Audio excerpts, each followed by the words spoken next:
فوت شدہ بندے سے مطلب کوئی بات کی جا سکتی ہے یہ سوچ کے کہ جی اسے سن رہا ہے؟ قبر جو ہے یا تو یہ جنت کے باغیچوں میں سے ایک باغیچہ ہے اور حفرۃ من حفر النار، یا پھر جہنم کے گڑھوں میں سے ایک گڑھا ہے۔ نبی صلی اللہ علیہ وسلم سفارش کریں گے قبر میں؟ عذاب روح کو ہوتا ہے یا جسم کو ہوتا ہے یا دونوں ایٹ دا سیم ٹائم؟ ہر شخص کو اپنی اپنی پڑی ہوگی، باپ بیٹا سب رشتے ختم۔ خدا کا کانسیپٹ یہ ہمارے اندر انگرینڈ ہے، نیچرل ہے۔ تو جو چیزیں سمجھ میں نہیں آتی اس کا انکار کیوں کرتے ہیں؟ اگر خواب دیکھتا ہے کسی مرے ہوئے شخص کو تو کیا وہ برزخ میں جا کے روح ملاقات کر رہی ہوتی ہے؟ جو عالم برزخ کا عذاب ہے اس کے مقابلے میں جو عالم آخرت کا عذاب ہے وہ بہت بڑا ہے۔ جیسے سبز چادر بچھا دینا قبر میں، یا کلمہ لکھا ہوتا ہے وہ پورا رول کر کے، اور جو معافی مانگے بغیر یا عشاء کی نماز پڑھے بغیر جو سو جاتا ہے اس طرح سے، تو یہ تو میں سمجھتا ہوں دنیا کائنات کا سب سے بڑا رسک ہے۔ بسم اللہ الرحمن الرحیم، الحمدللہ والصلاۃ والسلام علی رسول اللہ وعلی آلہ وصحبہ اجمعین۔ السلام علیکم ورحمۃ اللہ وبرکاتہ۔ الحمدللہ ہمیشہ کی طرح جیسے کہ آپ کو پتہ ہے کہ بہت انٹرسٹنگ ٹاپکس پہ میں شیخ کے ساتھ جو ہے وہ مختلف پوڈ کاسٹ کیے ہیں، تو ایک اور بہت انٹرسٹنگ ٹاپک جس پہ بہت سے سوالات ہیں لوگوں کے، وہ ہے کہ برزخ کیا ہے، برزخ کی دنیا، روح کیا ہے، روح کا سفر، موت کے بعد کیا ہوتا ہے، قبر کا عذاب ہے کہ قرآن سے ثابت نہیں ہے، حدیث میں آتا ہے، اس کی کیا وجہ ہے، وغیرہ وغیرہ۔ تو لوگوں کے بہت سے سوالات ہوتے ہیں، تو ہو بیٹر دین ڈاکٹر صاحب؟ الحمدللہ ڈاکٹر صاحب اللہ کے لیے ہم سے محبت کرتے ہیں اور ہمیں ٹائم دے دیتے ہیں، ان کا بڑا شکریہ۔ السلام علیکم ورحمۃ اللہ وبرکاتہ۔ وعلیکم السلام ورحمۃ اللہ۔ شیخ کیسے ہیں آپ؟ خیریت اللہ سے؟ کا شکر الحمدللہ۔ ماشاءاللہ شیخ، بڑی آپ کی زبردست سرگرمیاں جاری ہیں، تو اللہ تعالیٰ آپ سے قبول بھی فرمائے، آپ کے علم میں عمل میں اضافہ کرے، لوگ بہت مستفید ہوتے ہیں ماشاءاللہ ان پوڈ کاسٹ سے۔ تو شیخ آج کا ماشاءاللہ جو ٹاپک ہے، جیسے میں نے بتایا کہ لوگوں کے سوالات اس پہ بہت زیادہ ہوتے ہیں، تو برزخ کا قرآن میں بھی ذکر ہے، حدیث میں بھی ذکر ہے، پھر علیین سجین کا بھی ذکر ہے۔ تو انشاءاللہ یہ کہ ہم ان سارے موضوعات پہ میں کچھ سوالات آپ سے کرنا چاہوں گا، لیکن سب سے پہلا سوال وہ روح کے بارے میں آپ سے کرنا چاہوں گا کہ کیا روح اور نفس سیم چیز ہے، اور روح کی نیچر کیا ہے، اور کیا اس پہ زیادہ بات کرنا ممنوع ہے کہ روح ایگزیکٹلی ہے کیا؟ بسم اللہ الرحمن الرحیم۔ دیکھیں، روح کے بارے میں جو اللہ کریم نے قرآن حکیم کے اندر ایک بات ارشاد فرمائی، اس سے لگتا ہے کہ عام طور پہ لوگوں نے سمجھا کہ اس کے بارے میں زیادہ علم نہیں دیا گیا، اور اس کے بارے میں زیادہ گفتگو بھی نہیں کی جانی چاہیے، صحیح، کیونکہ وہاں پہ بھی یہ سوال ہے، یسألونک عن الروح، جی، کہ آپ سے روح کے بارے میں سوال کرتے ہیں، صحیح، اور آپ ان کو فرما دیجیے کہ وما اوتیتم من العلم الا قلیلا، کہ آپ کو بہت تھوڑا علم دیا گیا ہے۔ ٹھیک ہے، اگرچہ اس کے بارے میں شاہ ولی اللہ علیہ الرحمہ اور مختلف مفسرین کا یہ خیال ہے کہ یہ جو کہا گیا ہے قرآن میں کہ وما اوتیتم من العلم الا قلیلا، کہ تمہیں بہت تھوڑا علم دیا گیا ہے، صحیح، یہ جواب دیا گیا تھا بنی اسرائیل کو کہ تمہیں علم تھوڑا دیا گیا ہے، اچھا، یہ امت مسلمہ کے لیے یہ نہیں ہے۔ ٹھیک ہے، اسی وجہ سے پھر جو شاہ ولی اللہ علیہ الرحمہ ہیں انہوں نے روح کے اوپر کافی گفتگو کی ہے، اور پھر امام غزالی نے اس کے اوپر کتاب الروح جو ہے، صحیح،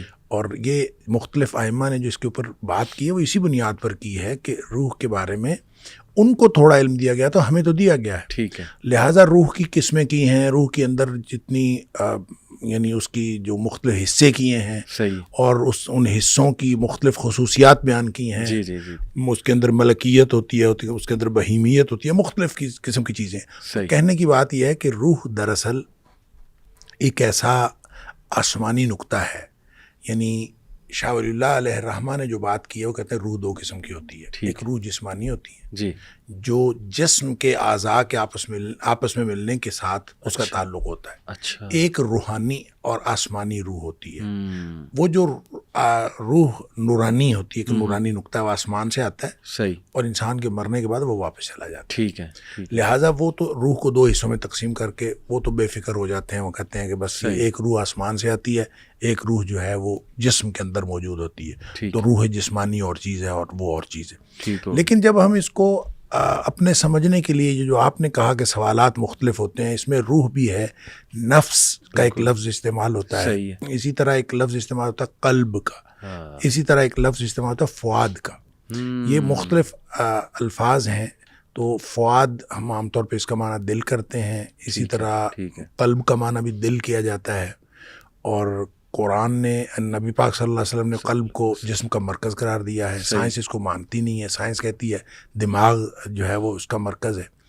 تو ہو سکتا ہے کہ قلب سے مراد کوئی ایسی اصطلاح ہو، کوئی آرگن اس سے مراد نہ ہو، بلکہ قلب سے مراد کوئی ایسا میکانزم ہو جو دل اور دماغ، جو دو، ایک برین اور ایک ہارٹ، یہ جو دو مختلف آرگنز ہیں، ان کا کنیکشن کے ساتھ، جو اس کنیکشن کے ساتھ ایک فینومینا انسان کے جسم کے اندر بنتا ہے، ہو سکتا ہے قلب سے مراد وہ ہو. بالکل صحیح. لہٰذا وہ مرکز ہے. صحیح. اس لیے ہمیں اس کے بارے میں زیادہ پریشان نہیں ہونا چاہیے. اور ویسے بھی سائنس ابھی ترقی کر رہی ہے اور ترقی پذیر ہے، تو سائنس جب کبھی حتمی نتیجہ دے گی تو ایسا ہو نہیں سکتا کہ وہ قرآن یا نبی پاک صلی اللہ علیہ وسلم کے فرمان کے خلاف ہو.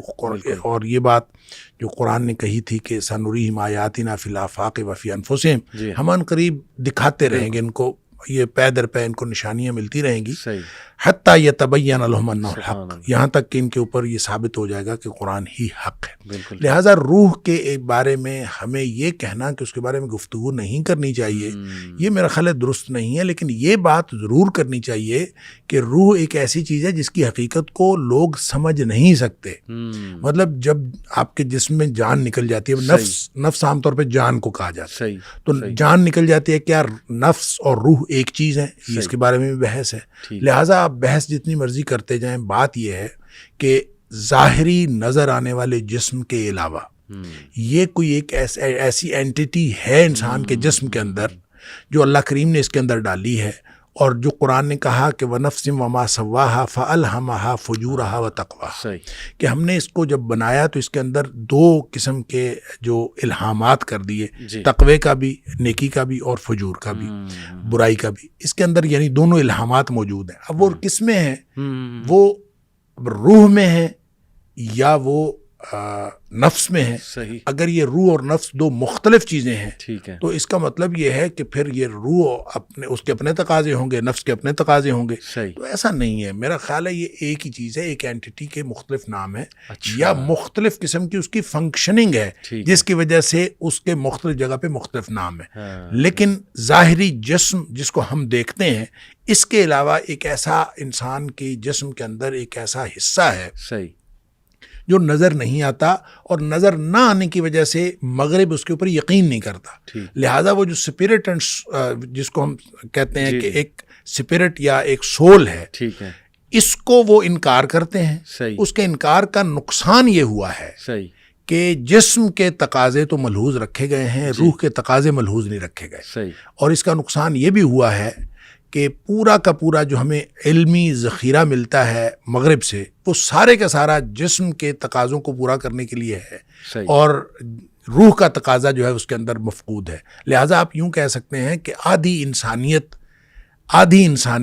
وہ پردہ اخفاء میں رہتی ہے اگر آپ روح کے بارے میں بات نہ کریں، اور اسی طرح سے آدھی انسانیت کے تقاضے پورے نہیں ہوتے.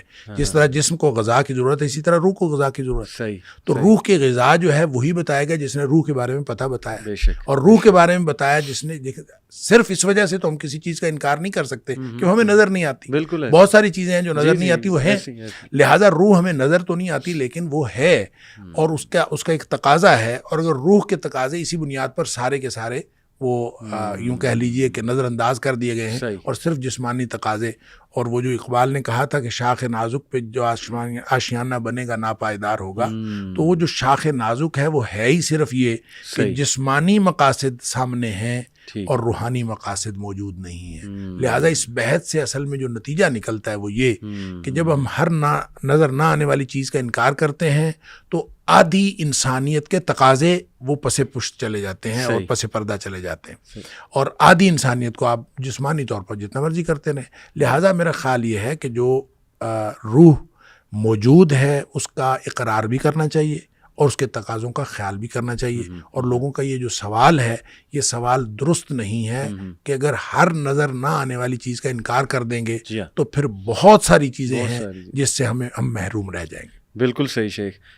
دیکھیں یہ جو نفس کی 3 ٹائپس ہیں، نفس لوامہ، نفس امارہ، نفس مطمئنہ. میں ایک اسکالر کو سن رہا تھا، وہ اس طرح کہہ رہے تھے کہ روح اگر ہارڈ ویئر ہے تو یہ 3 چیزیں اس کا سافٹ ویئر ہے. تو اس طرح بھی انڈرسٹینڈ کرنا, یعنی آپ نے کہا نا کہ ہو سکتا ہے یہ ایک ہی چیزیں ہوں, اور جیسے نفس لوامہ جو ہے وہ فَأَلْهَمَهَا فُجُورَهَا وَلَا تَقْوَاهَا وَتَقْوَاهَا سوری. تو یہ دیکھیں نا, وہ ضمیر کا بھی یہی کام ہے کہ نیکی اور بدی کی پہچان. اصل میں پتہ کیا ہے, یہ جو نفس لوامہ یا نفس مطمئنہ یا نفس امارہ, یہ جو 3 قسمیں ہیں, یہ تو قرآن کی 3 اصطلاحات ہیں, اس سے یہ نکال لی گئیں. اور جہاں بھی قرآن نے یہ تینوں اصطلاحات استعمال کی ہیں وہ دراصل فنکشننگ ہی کی بات ہے, جو میں پہلے بات کر رہا تھا کہ وہ نفس کی فنکشننگ ہے, کہ آپ جب ان النفس لامارۃ بالسوء, ٹھیک ہے, کہ یہ جو جسم ہے, یہ جو نفس ہے, یہ ہمیشہ برائی کی طرف دعوت دیتا ہے, الا ما رحم ربی, سوائے اس نفس کے جس کے اوپر اللہ کی رحمت ہو جائے. تو یہ برائی کی طرف دعوت دینے والا نفس کوئی الگ نفس نہیں ہے, یہ نفس کی ایک کیفیت ہے کہ یہ برائی کی طرف دعوت دے رہا ہو. جب یعنی الا ما رحم ربی کا مطلب یہ ہے کہ جب اس کے اوپر اللہ کی رحمت ہو جائے تو پھر وہ ختم ہو جائے گا, وہ معاملہ, اس کی کیفیت چینج ہو جائے گی. تو اس کا مطلب یہ کیفیات ہے. اسی طرح لفظ لوامہ جو ہے وہ بھی اسی طرح ملامت کرنے والا, جس کو آپ ضمیر کہہ لیں, آپ کوئی اور, وہ ملامت کرنے والا ہے, وہ بھی اس کی کیفیت ہے. ہم نے اس کو درمیان میں رکھ دیا کہ جو ملامت نہیں کرتا وہ امارہ ہے, جو ملامت کرتا ہے وہ لوامہ ہے. وہ نفس لوامہ, یہ جو قرآن نے قسم اٹھائی تو ملامت کرنے والے نفس کی. اور پھر اسی طرح سے نفس مطمئنہ, ارجعی الی ربک راضیۃ مرضیہ. تو نفس مطمئنہ گویا ٹاپ آف دا لسٹ ہے, اور درمیان میں لوامہ ہے, اور نیچے جو ہے امارہ ہے. یہ کیفیات ہیں. نفس امارہ ہی نفس مطمئنہ بنتا ہے. اچھا, ٹھیک ہے, لیکن اس کی اصلاح کرنی پڑے گی. جیسے فرمایا نا کہ وَأَمَّا مَنْ خَافَ مَقَامَ رَبِّهِ وَنَهَى النَّفْسَ عَنِ الْهَوَىٰ. بالکل صحیح, کہ جو اللہ کے سامنے کھڑا ہونے سے ڈر گیا, جواب دہی سے ڈر گیا, تو وہ پہلا کام کیا کرتا ہے, نَهَى النَّفْسَ عَنِ الْهَوَىٰ, اس نے نفس کو خواہشات سے روک دیا. تو ظاہر ہے ضبط نفس کریں گے تو پھر اس کی اصلاح ہوگی. جب اس کی اصلاح ہوگی تو یہ امارہ سے لوامہ بنے گا, اور لوامہ سے مطمئنہ بن جائے گا. وہ اس کی پیک کی وہ ایک پوزیشن ہے. صحیح, آپ نے بڑی انٹرسٹنگ بات کی کہ یہ جو قلب ہے, مے بی یہ برین اور ہارٹ کے درمیان جو ایک کنیکشن ہے. تو میں آڈینس کو کہنا چاہوں گا کہ ضرور پڑھیں اس پہ انٹرنیٹ پہ کہ نروس سسٹم آف ہارٹ. اس پہ آج کل گورے ریسرچ کر رہے ہیں کہ دل کا بھی ایک نروس سسٹم ہے. سرکولیٹری سسٹم تو ہے ہی, لیکن نروس سسٹم ہے. تو بڑی انٹرسٹنگ باتیں, اس کے اوپر کتابیں لکھی گئی ہیں, لیکن لوگ آرٹیکلز لکھے ہوئے ہیں. لیکن یہ بات ہے کہ دیکھیں سائنس والے بھی ایک عجیب کام کرتے ہیں.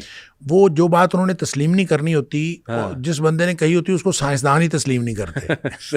ایسے ہی وہ کہتے ہیں کہ یہ بات تو اس نے کہی ہے, وہ کوئی اتھینٹک سائنسدان نہیں ہے. تو جس کی تسلیم کرنی ہوتی ہے وہ سائنسدان کو ڈگری تھوڑی ہے, بائسنس بڑی ہے اس میں. وہ جس کی بات تسلیم نہیں کرنی, وہ کہتے ہیں یہ سائنسدان ہے ہی نہیں. تو ویسے تو اس کے اوپر بہت لکھا گیا ہے اور لکھا جا رہا ہے. صحیح. شیخ, اللہ سبحانہ وتعالیٰ قرآن میں ہمیں بتاتے ہیں کہ حضرت آدم میں اللہ نے اپنی روح پھونکی. تو ظاہر ہے اس کو لے کے کئی لوگ یہ سمجھے کہ ہم میں اللہ کا پارٹ ہے کچھ. تو یہ کون سی روح ہے جو اللہ سبحانہ وتعالیٰ نے پھونکی ان میں؟ یہ وہی تو روح ہے, وہی تو روح ہے. لیکن یہ اللہ کی روح تو نہیں ہے. نہیں, اللہ کی روح نہیں ہے. اللہ نے انسانوں میں روح پھونکی.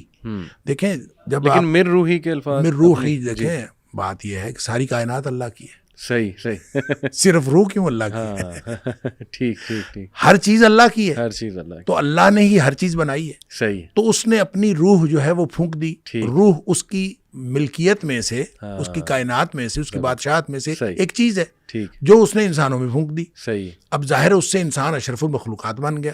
جو ہی روح پھونکی تو آرڈر تھا کہ جو ہی روح پھونکی جائے گی تو فوراً جو ہے وہ سجدے میں گر جانا ہے. تو روح پھونکی گئی تو سجدے میں گر گئے. اب مسئلہ یہ ہے کہ اس میں ہم خواہ نقطہ افرینی کرتے ہیں. ایسا کوئی اعتراض والی بات نہیں. اللہ کی کائنات ہے, اللہ کی روح ہے, اللہ نے وہ انسان میں پھونک دی. اور وہ ایک ایکسٹرنل, ایک خارجی عنصر ہے جو انسان کے اندر آ گیا. پتلا بنایا تھا مٹی کا, اس کے اندر روح پھونکی تو اس کو آپ کہہ دیں جان پڑ گئی, اس کو آپ کہہ دیں زندگی آ گئی, آپ اس کو کہہ دیں روح آ گئی, آپ اس کو کہہ دیں نفس آ گیا, آپ اس کا کوئی بھی نام, اس کا دل دھڑکنا. دیکھیں نا سائنسدان کتنی اچھی بات کرتے ہیں, میڈیکل سائنٹسٹ, کہ آدمی فوت ہو گیا اور وہ حرکت قلب بند ہو جانے کی وجہ سے فوت ہو گیا. اب کتنی آپ اندازہ کریں کتنی لاجیکل وجہ جو بتاتے ہیں ہمیں. بالکل حرکت قلب بند ہوتی ہے تو بندہ مرتا ہے. ہاں ایسے ہی کامن سینس کی تو کامن سینس کی بات ہے. تو وہ کہتے ہیں حرکت قلب بند ہو جانے کی وجہ سے بندہ. تو بات اصل میں یہ ہے کہ یہ وہ چیزیں ہیں جو نہ ہماری سمجھ میں آتی ہے نہ سائنسدانوں کی سمجھ میں آتی ہے. تو جو چیزیں سمجھ میں نہیں آتی اس کا انکار کیوں کرتے ہیں؟ اب اس کا اقرار کریں. کیوں؟ جب ہمارے لیے تو اللہ کا شکر ہے, ہم اللہ کا شکر کریں کہ ہم وابستہ ہیں وحی الہی سے. صحیح. ہمارے پاس جواب ہے, ہمیں وہاں سے بتا دیا گیا ہے. ہمیں وحی الہی نے جو بات بتا دی, نظر آتی ہے نہیں نظر آتی, ہمارا اس کے اوپر ایمان ہے. تو اس لیے ہم کہتے ہیں کہ ایمان اتنی بڑی نعمت ہے کہ جس کو مل جائے اس سے بڑی اور نعمت کوئی نہیں ہے. تو ان کے لیے بھی کوشش کرنی چاہیے اور ان کو بھی کوشش کرنی چاہیے کہ وحی الہی کے ساتھ جڑ کے دیکھ لیں, ہو سکتا ہے ان سارے سوالوں کا جواب مل جائے. صحیح. میں ایک انٹرسٹنگ بات شیخ آپ سے شیئر کرتا ہوں اور آڈینس سے بھی, کہ یہ ہم سنتے ہیں نا الست کا جو پیکٹ تھا کہ اللہ سبحانہ و تعالیٰ نے تمام آدم علیہ السلام کے بچوں سے پیکٹ لیا تھا کہ کیا میں تمہارا رب ہوں. تو ایک 1990 کی دہائی میں یونیورسٹی آف کیلیفورنیا میں ریسرچ ہوئی, نان مسلم, اس کو جو لیڈ کر رہا تھا ریسرچ کو وہ ہندو نیورو سائنٹسٹ تھا. انہوں نے دیکھا یہ کہ ایپیلیپسی کے جو پیشنٹس ہیں, مرگی کا دورہ جنہیں پڑتا ہے, ان کے برین یہاں پہ فرنٹل لوب پہ سامنے پروبز لگائے, اور پروبز لگا کے پھر ظاہر ہے انہوں نے ان کے برین کو وہ اسٹڈی کیا, ایم آر آئی اسکین یا جو بھی وہ کرتے ہیں پروسیجر ہوتا ہے. تو انہوں نے نوٹ کیا کہ جب وہ لوگ ان کو ہوش آیا ایک دم سے تو وہ بہت اسپرچول فیل کر رہے تھے, اور ان کا یہ فرنٹل لوب جو تھا نا, جب اس کو ایکٹیو کیا گیا پروبز کے ذریعے, ذرا اس کو ایکٹیویٹی دی گئی تو وہ اللہ کی باتیں کرنے لگ گئے, گاڈ کی باتیں کرنے لگ گئے, اور وہ بہت زیادہ ایسی باتیں جو روحانیت سے جن کا بہت تعلق ہے. تو انہوں نے ثابت کیا اس ریسرچ ٹیم نے کہ خدا کا کنسیپٹ یہ ہمارے اندر انگرینڈ ہے, نیچرل ہے, نیچرل فطرت میں ہے, انسٹنکٹ ہے ہمارا, اور فرنٹل لوب جو دماغ کا سب سے ذہین حصہ ہے وہ اس کے لیے رسپانسیبل ہے. تو یہ میں نے کہا ایک شیئر کروں جو آپ بات کہہ رہے ہیں, دیکھیں بالکل ٹوٹلی اس سے بھی یہ چیز میچ ہو رہی ہے. شیخ, حضرت جبرائیل کو بھی اللہ نے روح کہا ہے, تو اس کو کیسے سمجھیں گے؟ وہ تو صرف آپ یوں کہہ لیجئے کہ جبریل علیہ السلام کا ایک نام ہے, ٹھیک ہے, روح الامین. اچھا. تو ان کو جب روح کہا ہے تو یہ صرف ان کا نام رکھا ہے. دیکھیں فرشتہ جو ہے وہ ویسے تو ایک نورانی مخلوق ہے, تو اگر ان کو روح کہا جائے کہ وہ اس قبیل کی چیز ہے تو بھی بات ٹھیک ہے, کوئی سی قبیل کی چیز ہے, ٹھیک ہے. اور لیکن اگر اس کو قرآن نے روح الامین کہا, اور جہاں بھی قرآن نے روح کا ذکر کیا اس طرح سے کہ اس کو ایک پرسنالٹی کے طور پر, تو اس سے مراد جبریل امین ہے. لہٰذا وہاں آپ روح اس کا ترجمہ یہ نہیں کر سکتے کہ ارواح ہے. صحیح. تو وہ قرآن نے جب اسپیسیفکلی جبریل علیہ السلام کے لیے ایک نام لفظ استعمال کر دیا, ٹھیک ہے. تو اب بات یہ ہے کہ اگر وہ عالم ارواح کی قسم سے ہیں, صحیح, تو فرشتے نورانی مخلوق ہیں, روح نورانی نقطہ ہے, وہ ایکسٹرنل وجود ہے, وہ انسان کے اندر انگرینڈ کیا گیا ہے. صحیح ہے. تو اس طرح بھی ٹھیک ہے. ٹھیک ہے. اور اگر صرف کہیں کہ جبریل علیہ السلام کا نام ہے تو بھی ٹھیک ہے. بالکل ٹھیک, بالکل ٹھیک, زبردست. اچھا, یہ میں آپ کو بتاؤں کہ اب سائنس اس کا تو انکار کرتی ہے جی کہ سول نہیں ہے, اس کی کوئی ہمارے پاس اوتھینٹک وہ نہیں ہے, ایویڈنس نہیں ہے. لیکن ایک بڑی انٹرسٹنگ چیز ہے شیخ, نیئر ڈیتھ ایکسپیرینس. اس پہ تو باقاعدہ کتابیں لکھی, میں کچھ کتابوں کے نام جو ہے نا وہ بتا بھی دیتا ہوں. گیز انٹو ہیون, یہ one of the best sellers book ہے, اور اس میں بات کی آتھر نے ان لوگوں کی, ان سے انٹرویو لیا جن کو کوما ہو جاتا ہے یا ایکسیڈنٹ کے موقع پہ آدھی موت کی حالت میں ہوتے ہیں, آدھی زندگی کی حالت میں, یا کارڈیک اریسٹ ہوا تو وہ بھی آدھی موت کی حالت آدھی زندگی کی حالت. تو اس حوالے سے پھر لائف آفٹر لائف, یہ تو بیسٹ سیلنگ کتاب ہے, اور یہ اس کی تقریباً 13 ملین کاپیز جو ہے نا وہ سولڈ ہوئی ہیں. اس میں بھی نیئر ڈیتھ ایکسپیرینسز اور امیجن ہیون, جان برکے کی کتاب ہے. تو میں بتانا ایکچولی یہ چاہ رہا ہوں کہ دیکھیں یہ ایک بڑی کامن تھیم ہے ویسٹ میں. تو اس کو سن کے, بلکہ اس پہ ریسرچ بھی ہوئی ہے, ریسرچ پیپرز لکھے گئے ہیں نیئر ڈیتھ ایکسپیرینس میں. تو اس کو سن کے جو ہے نا وہ اب سائنٹسٹ یہ کہتے ہیں کہ دیکھیں مے بی برین میں کانشیسنیس جو ہے نا, یعنی جو وہ روح کو کانشیسنیس کہہ رہے ہیں ان شارٹ, تو وہ کہتے ہیں کہ جب انسان مر جاتا ہے, بات مے بی سے شروع ہوتی ہے. ہاں مے بی وہ ظاہر ہے آپ کو پتہ ہے کہ آپ نے جو بات کی کہ اگر وہ اسی بات کو مانیں گے جو ان کے اس آئیڈیالوجی کے ساتھ فٹ بیٹھ رہی ہے, ورنہ وہ کوئی اور نام اسے دے دیں گے. جیسے اسٹیفن ہاکنگ انٹیلیجنٹ ڈیزائن کو مانتا تھا, لیکن وہ اتنا اس میں بائسنس تھی, اس نے کہا کہ نہیں گاڈ نہیں ہے, یہ کوئی انرجی ہے, تو وہ انرجی پہ ڈال دیا سارا اس نے. تو اسی طرح دیکھیں یہ انہوں نے بتایا کہ نیئر ڈیتھ ایکسپیرئنس جنہیں ہوتا ہے ان لوگوں کو نا روشنی سی نظر آتی ہے, ایک ٹنل بہت لمبی سرنگ سی نظر آتی ہے اور اس میں بڑی سپیڈ سے جا رہے ہیں, پھر آگے لائٹ ہوتی ہے, پھر کوئی مسکرا کے انہیں مل رہا ہے. یعنی اس طرح کی عجیب و غریب انہوں نے باتیں اٹھ کے کی کہ ہمیں یہ دکھائی دیا, ہمیں یہ نظر آیا. تو اس کو دیکھ کے سائنٹسٹ یہ کہتے ہیں کہ دیکھیں جب انسان مر جاتا ہے تو 1 گھنٹے تک برین اس کا زندہ رہتا ہے, تو برین جیسے خواب کریٹ کر سکتا ہے اسی طرح یہ سینز بھی کریٹ کر سکتا ہے. لیکن حیران کن بات یہ کہ سب کو ہی سیم سینز, ملتے جلتے سینز جو ہے نا وہ نظر آتے ہیں. تو آئی تھنک یہ بھی بڑی انٹرسٹنگ چیز ہے کہ واقعی کچھ تو ہے. دیکھیں بات یہ ہے کہ اللہ تعالیٰ نے نیند کو موت کی بہن قرار دیا. صحیح.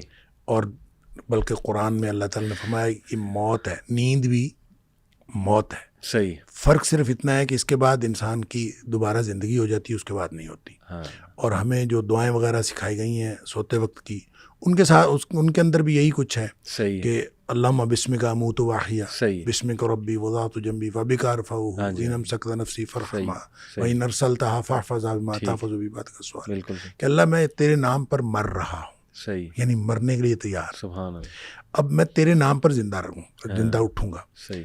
اگر تو مجھے دوبارہ نہ اٹھائے, اس کو روک لے, مطلب روح تو نکل گئی ہے. صحیح. صحیح. اگر تو اس کو روک لے تو پھر اس کے اوپر رحم کرنا. صحیح. اور اگر تو اس کو واپس کر دے صحیح. تو پھر اس کے اوپر اسی طرح سے فضل کرنا جس طرح تو کرتا ہے اپنے نیک بندوں کے اوپر.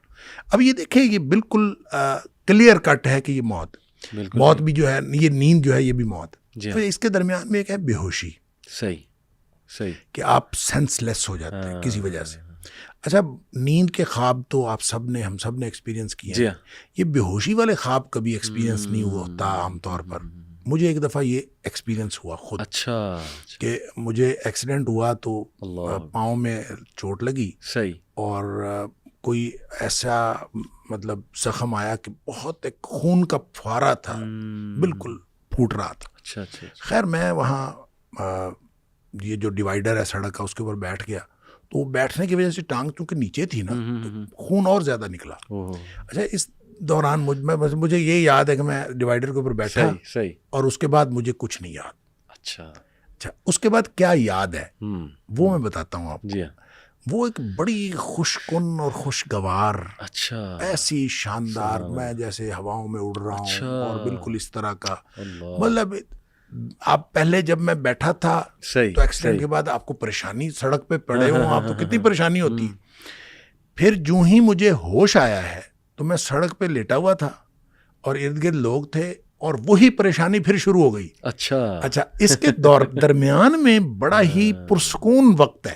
اچھا, ویری انٹرسٹنگ. تو میں یہ کہتا ہوں کہ اگر موت ایسی ہے تو انشاءاللہ وہ تو راحت کا سامان ہے. جیسے نبی پاک صلی اللہ علیہ وسلم نے فرمایا کہ وہ صبح شام کی دعاؤں میں جو دعا آتی ہے, اللہم اصلح لی دینی الذی هو عصمت امری واصلح لی دنیای التی فیہا معاشی واصلح لی آخرتی التی فیہا معادی واجعل الحیات زیادۃ لی فی کل خیر واجعل الموت راحۃ لی من کل شر. اللہ میری موت کو ہر قسم کے شر سے راحت کا سامان بنا دے.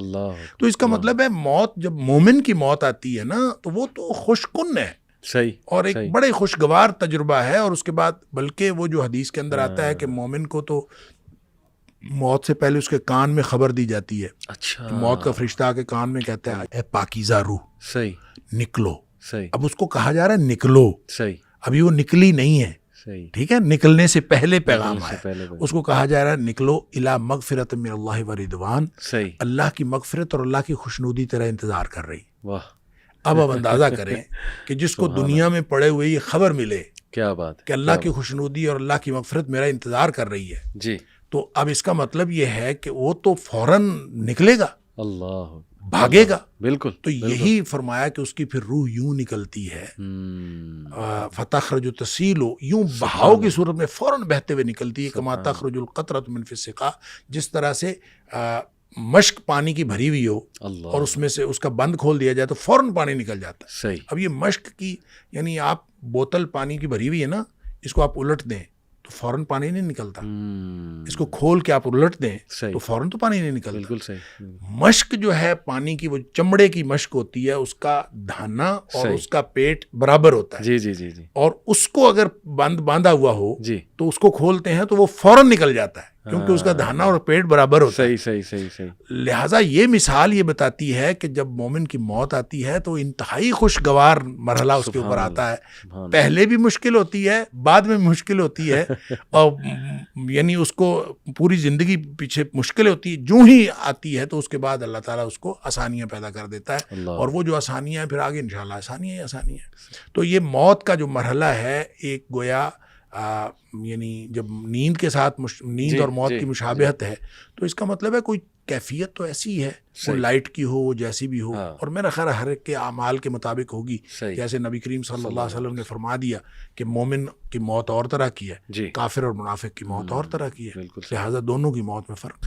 اچھا شیخ، آپ نے ویسے خود بھی مینشن کر دیا، لیکن دوسرا بڑا امپورٹنٹ سوال یہ ہے کہ روح کس طرح سے قبض کی جاتی ہے، مومن کی کس طرح سے، کافر کی کس طرح سے، پھر اس کی پوری جرنی ہے ایک لمبی حدیث میں کہ وہ 7ویں آسمان تک جاتی ہے، پھر قبر تک کیسے آتی ہے، اور سورہ قیامہ میں شیخ جو ہے کہ ٹانگ کے ساتھ ٹانگ جوڑ دی جاتی ہے، غالباً یہ الفاظ ہیں، تو وہ کیا ہے موت کے ٹائم؟ یہ تو والتفت الساق بالساق. اچھا، یہ جو موت کے ٹائم کفن جب باندھ رہے ہو، موت کے وقت جب ویسے بھی جب اگر کوئی نہ بھی باندھے تو جب آدمی کسی کی بھی موت ہو رہی ہوتی ہے تو وہ ٹانگ سے ٹانگ رگڑی جا رہی ہوتی ہے. صحیح صحیح. وہ بھی اس سے مراد ہے، اور جو اس کا باندھ دینا ہے وہ بھی اس سے مراد ہے. ٹھیک ہے ٹھیک ہے. تو ایسی کوئی بات نہیں ہے کہ وہاں سے نکالی جاتی ہے روح؟ ہاں یہ بھی یہ ہے. یہ دوسری حدیث میں ہے. یہ تو قرآن کی بات ہے نا والتفت الساق، لیکن یہ بات حدیث میں ہے کہ جو جان نکلتی ہے وہ پاؤں کی طرف سے شروع ہوتی ہے اور نکلتے نکلتے یہاں تک آتی ہے. اچھا. اور وہ جو نرخرے سے معلم یغرغر ہے نا، کہ اگر یہاں سے آواز آنے سے پہلے توبہ کر لے تو توبہ قبول ہوتی ہے. اللہ. صحیح. اور یہ یہاں سے جو آواز آنی ہے وہ اس وقت آنی ہے جو باقی جسم سے جان نکل جانی ہے، بالکل آخری مرحلہ ہے. صحیح. یہاں سے بالکل ختم. سبحان اللہ سبحان اللہ. تو پھر مومن کی کیسے کیپچر ہوتی ہے، اور جو ہے منافق یا کافر جو ہے اس کی کیسے؟ اچھا جی، اس کے بارے میں تو ایک حدیث ہے، نبی کریم صلی اللہ علیہ وسلم نے فرمایا، اور لمبی حدیث ہے، برا بن عازب رضی اللہ تعالیٰ اس کے راوی ہیں، کہ نبی کریم صلی اللہ علیہ وسلم کسی جنازے میں تھے اور قبر کی تیاری میں بھی دیر تھی، تو جیسے سب انتظار میں بیٹھ جاتے ہیں تو نبی پاک صلی اللہ علیہ وسلم نیچے بیٹھ گئے. آپ کے ہاتھ میں ایک چھڑی تھی. صحیح. اور آپ زمین میں جیسے آدمی کچھ سوچ رہا ہوتا ہے تو ساتھ ساتھ ایسے. تو پھر آپ نے اس موقع پر ایک بات ارشاد فرمائی. اچھا. پھر آپ نے دونوں کیفیتوں کو الگ الگ بتایا. آپ نے فرمایا جب مومن کی روح نکلتی ہے تو فرشتے آتے ہیں، ملک الموت جنت سے کفن لے کے آتے ہیں. صحیح. اور وہ جیسے میں نے پہلے بھی عرض کیا کہ وہ آ کے فرشتے سارے اپنی اپنی ڈیوٹیاں لگ جاتی ہیں، اور پھر وہ اس کے کان میں آ کے کہتا ہے ایتھا النفس الطیبہ، اے پاکیزہ روح، صحیح نکلو، صحیح اخرجی الی مغفرۃ من اللہ ورضوان، سبحان اللہ، اللہ کی مغفرت اور اللہ کی خوشنودی کی طرف نکلو. اللہ اللہ. تو پھر وہ تو فوراً نکلتی ہے نا، مطلب اس کا مطلب وہ تو خوش ہوتی ہے، وہ تو نکلنے کے لیے پھر دیر ہی نہیں لگتی. اور وہ جیسے پانی کی مشک بھری ہوئی ہے تو بند کھول دیا جائے، تخرج تسیل کما تخرج القطرۃ من فی السقا، وہ نکل جاتی. ٹھیک. تو دوسرا جو ہے، جب وہ مومن کے علاوہ کافر اور منافق کی موت کے لیے جب فرشتے آتے ہیں تو نبی کریم صلی اللہ علیہ وسلم نے فرمایا وہ جہنم سے بدبودار کفن لے کے آتے ہیں. اب اس طرح ڈیوٹیاں لگ جاتی ہیں، سب بیٹھ جاتے ہیں، تو وہ جو ملک الموت ہے وہ اس کے کان میں آ کے کہتا ہے ایتھا النفس الخبیثہ، اے ناپاک روح، نکلو، اخرجی، باہر نکلو، الی سخط من اللہ و غضب، اللہ کی ناراضگی اور اللہ کے غضب کی طرف نکلو. اللہ کی ناراضگی اور اللہ کا غضب تیرا انتظار کر رہا ہے. آپ اندازہ کریں جس کو یہ کہا جائے اور ادھر دنیا میں پڑے ہوئے اس کو یہ خبر مل جائے کہ اللہ کی ناراضگی اور اللہ کا غصہ میرا انتظار کر رہا ہے، تو وہ کیوں نکلے گی؟ جی ہاں جی ہاں. پھر نبی پاک صلی اللہ علیہ وسلم فرمایا فتفرق فی جسدہ، وہ پھر جسم کے اندر چھپتی پھرتی ہے، اوئے ہوئے، کبھی ادھر جاتی کبھی ادھر. اس کا مطلب ہے ایک اینٹی ہے نا، بالکل روح ایک چیز ہے، اس کی بھی ایک پوری سمجھ ہے روح ہاں کی جی، اپنی. وہ بھاگتی پھرتی ہے. فتفرق فی جسدہ، جسم کے اندر بھاگتی پھرتی ہے، باہر نہیں نکلتی. تو پھر فرشتے جو ہیں وہ فینزعہ، وہ پھر اس کو کھینچ کر نکالتے ہیں. اللہ اکبر. اور پھر اس کی جو نبی پاک صلی اللہ علیہ وسلم نے مثال بیان فرمائی، کما ینزع الصفود من الصوف المبلول، جس طرح سے گیلی اون ہو اور اس کے اندر گرم سلائی لوہے کی رکھ دی جائے اور پھر اس کو کھینچا جائے ایک طرف، ظاہر روئی وہ اون جو چمٹ جائے گی، تو اس کو ایک طرف سے کھینچیں گے تو وہ تو تار تار ہو جائے گی. فرمایا اس طرح فرشتے جو ہے اس کی جان نکالتے ہیں. قرآن کہتا ہے وَالنَّازِعَاتِ غَرْقًا، ڈوب کر کھینچ لینے والے فرشتوں کی قسم. سبحان اللہ. وَالنَّاشِطَاتِ نَشْطًا، اور بند کھول دینے والے فرشتوں کی قسم. یعنی بالکل ایسے جیسے بند کھل جاتا ہے، یہ مومن کی موت ہے، اور پھر اس کو اندر سے کھینچ کر نکالتے ہیں، یہ کافر اور منافق کی موت ہے. پھر آگے بھی تفصیل نبی کریم صلی اللہ علیہ وسلم بھائی، وہ جو آپ بتا رہے تھے 7ویں آسمان تک جاتی ہے، تو یہ 7ویں آسمان تک جاتی ہے، وہ تو جو علیین میں جا کے اللہ تعالیٰ کی طرف سے ہو کے اور پھر اس کو علیین میں مقام مل جاتا ہے، اور اس کو لکھ دیا جاتا ہے علیین یا مقام ہے یا رجسٹر ہے، اس کے اندر وہ شامل ہو جاتی، پھر وہ واپس آتی ہے. اسی طرح جب منافق کی اور کافر کی روح جاتی ہے تو اس کو بھی فرشتے پکڑ کے لے جاتے آسمان کی طرف ہی ہیں جی، لیکن آسمان کے دروازے ہی نہیں کھولے جاتے. اچھا، اس حدیث میں یہ بھی تفصیل ہے کہ ظاہر ہے جب مومن کی موت جنت کے خوشبودار کفن میں ڈالی جاتی ہے تو ہر طرف خوشبو پھیل جاتی ہے. صحیح. اور وہ فرشتہ جب لے کے جا رہا ہوتا ہے اس کی روح کو، سب پوچھتے ہیں کس کی روح ہے، کیونکہ خوشبو پھیلی ہوئی ہوتی ہے. صحیح. اور ہر شخص اس کے لیے جو ہے نا وہ دعائیں کر رہا ہوتا ہے، اور ہر شخص خوشی اور مبارکباد کی صدائیں آ رہی ہوتی ہیں. دوسری طرف جب وہ کافر کی منافق کی موت وہ جب آتی ہے تو اس کی بدبودار کفن ہوتا ہے اور بدبو پھیل جاتی ہے سارے چار چفیرے ہر عالم. صحیح. جب وہ ہر طرف بدبو پھیلتی ہے تو ہر کوئی جو ہے نا اس کے اوپر لعنت کر رہا ہوتا ہے. پھر وہ لے کے آسمانوں کو چڑھتا ہے، آسمان کے دروازے ہی نہیں کھولے جاتے. قرآن میں بھی آتا ہے کہ اس کے لیے آسمان کے دروازے ہی نہیں کھولے جاتے. اچھا، اس پر پھر حدیث میں آتا ہے کہ وہ فرشتے پھر اس کو وہاں سے چھوڑ دیتے ہیں. اچھا. وہ پھر گرتی ہے نیچے، یعنی جو جہنم ہے وہ پستی کا استعارہ ہے. صحیح. اور جنت جو ہے وہ اونچائی کا اور بلندی کا. علیین جو ہے وہ بھی بلندی کی بات ہے، سجین کوئی بہت پستی کی بات ہے. جب فرشتے اس کو لے کے جاتے ہیں اور آسمان کے دروازے نہیں کھلتے تو وہ چھوڑ دیا جاتا ہے اس کو. صحیح. اور وہ پھر گرتی ہے نیچے گہرائیوں میں، کہاں جاتی ہے اللہ کو معلوم ہے. اور لیکن اس کو قرآن نے بھی کہا سجین. صحیح. اور نبی کریم صلی اللہ علیہ وسلم فرمایا وہ سجین میں چلی جاتی ہے، یعنی سجین میں اس کا اندراج ہو جاتا ہے کہ یہ سجین میں. ٹھیک ہے. اس کے بعد اس کو کچھ دیر کے لیے واپس لایا جاتا ہے، اور پھر وہ قبر کے اندر تدفین جب ہوتی ہے تو پھر اس کے بعد وہ جو سوالات ہیں جو قبر والے ہیں، پھر اس کے بعد قبر کے اندر مومن کی جو کے لیے تو ہر طرف کھل جاتی ہے قبر، تا حد نگاہ کھول دی جاتی ہے. اور جیسے نبی کریم صلی اللہ علیہ وسلم فرمایا کہ قبر جو ہے یا تو یہ جنت کے باغیچوں میں سے ایک باغیچہ ہے، اور حفرت من حفر النار، یا پھر جہنم کے گڑھوں میں سے ایک گڑھا ہے. تو وہ پھر جس کے لیے مومن کے لیے وہ جنت کا باغیچہ بن جاتا ہے، اور اس کے لیے اور پھر وہ اس وقت تک سویا رہتا ہے جس وقت تک آخرت قائم نہیں ہو جاتی. بالکل ٹھیک. شیخ، یہ علیین اور سجین یہ فزیکل پلیسز ہیں یا یہ رجسٹرز جیسے آپ نے کہا کہ دیکھیں دونوں باتیں ممکن ہیں. اچھا. اس لیے کہ اس کو علیین میں درج کیا جاتا ہے، اس کو علیین میں ڈال دیا جاتا ہے، علیین میں شامل کر دیا جاتا ہے. ان سب کا ایک ہی مطلب ہو سکتا ہے. صحیح. وہ فزیکل پلیس بھی ہو سکتی ہے. ٹھیک ہے. لیکن اگر وہ فزیکل پلیس ہو تو اس میں ایک بات سمجھنے کی ہے کہ اگر وہ فزیکل پلیس ہے تو وہاں جانے کے بعد پھر واپس تو نہیں نہ آنا. جنت ایک ایسی جگہ ہے صحیح کہ اس میں داخل ہونے کے بعد اس سے نکلنا نہیں ہے. ٹھیک ہے. یہ جنت کی خصوصیات میں سے خصوصیت ہے صحیح کہ جو جنت میں ایک دفعہ داخل ہو گیا وہ واپس نہیں نکلے گا. ٹھیک. اور اگر علیین جنت کا حصہ ہے تو اس میں داخل ہونے کے بعد کوئی باہر نہیں نکل سکتا.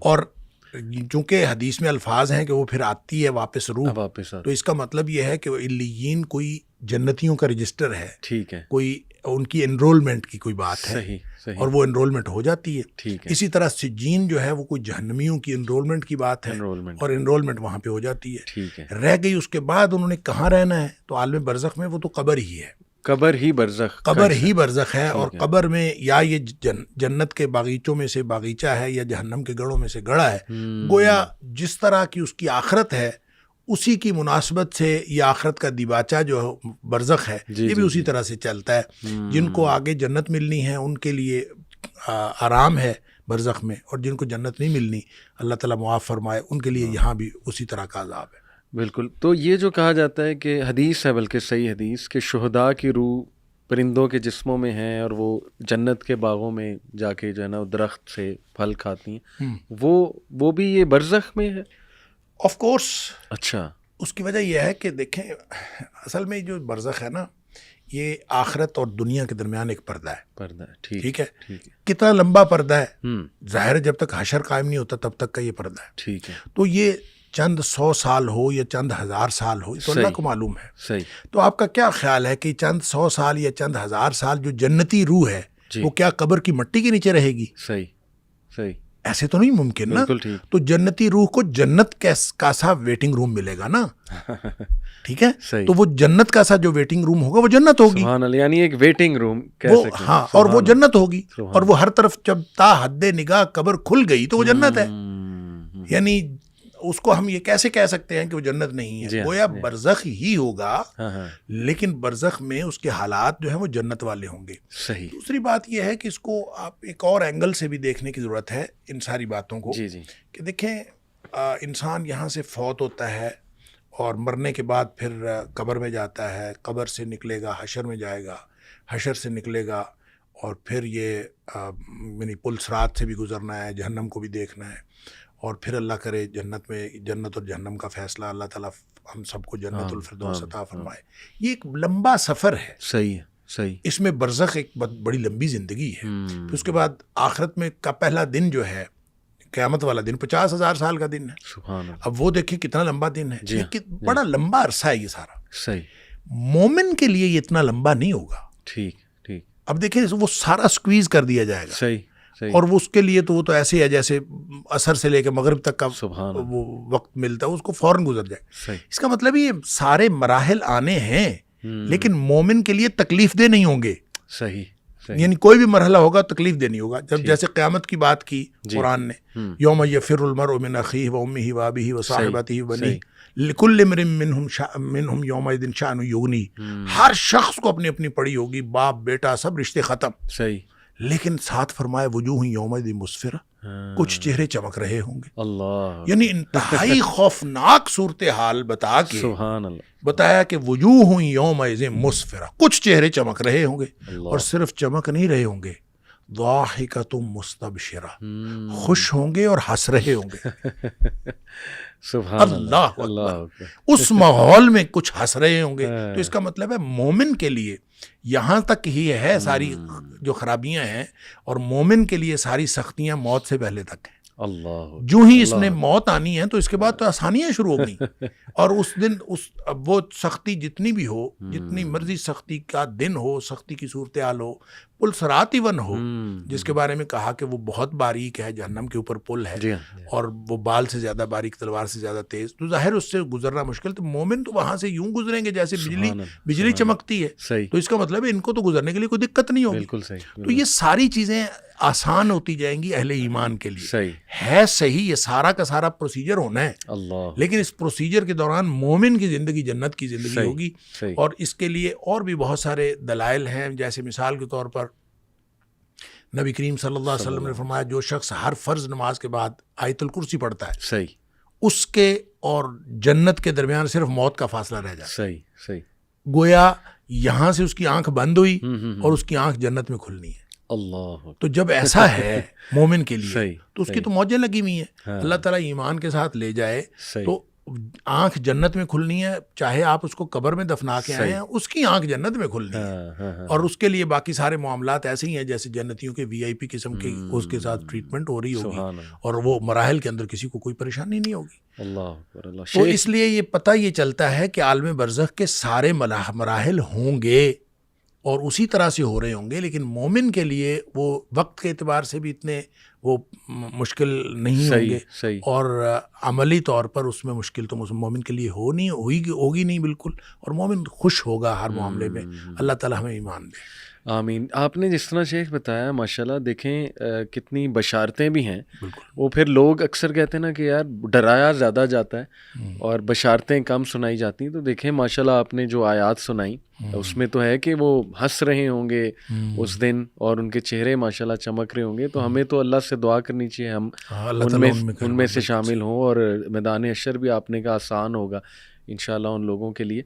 تو میدان حشر میں تو دیکھیں سارے مراحل ہی، حضرت عائشہ صدیقہ رضی اللہ تعالیٰ عنہا سے نبی پاک صلی اللہ علیہ وسلم نے یہ فرمایا کہ عائشہ جس کا حساب کتاب شروع ہو گیا نا تو وہ پکڑا گیا، وہ بچ نہیں سکتا، جس کا حساب شروع ہو گیا بچ نہیں سکتا۔ تو حضرت عائشہ صدیقہ رضی اللہ تعالیٰ عنہا نے پوچھا اللہ کے رسول صلی اللہ علیہ وسلم پھر حسابًا یسیرا سے کیا مراد ہے؟